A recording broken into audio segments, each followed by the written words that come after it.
My name is Lynne Armstrong and I have lived with multiple sclerosis every single minute of every day of my life. It is a chronic, debilitating disease, and at times it's actually a very humiliating disease because of nasty things that happen. I think there's more hope nowadays for people who are diagnosed. Nowadays there are disease-modifying therapies. Now, they weren't available in my day.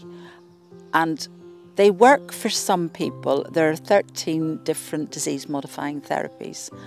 And a lot of people are having a lot of success. It is damping down their MS, but it doesn't cure it. A palliative approach is really looking at the whole person and not just looking at everything in isolation. I think that's what it is.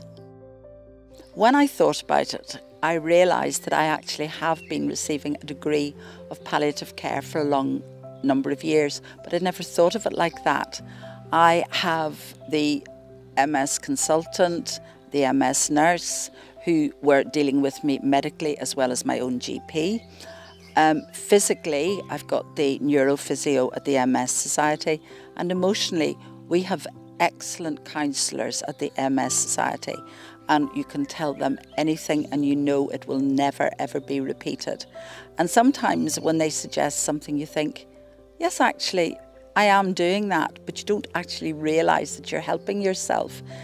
And that is all part of a palliative approach, rather than just saying, as in the olden days, right, go home with this bag of steroids, find a nurse to give them to you, just rest and just forget about it. And that was basically it in the olden days. Whereas now, I feel patients have more input. That again is part of the palliative approach. There's a lot of discussion, they're given options, but it is very important, and I cannot stress this enough, that DMT should be started as soon as possible after diagnosis.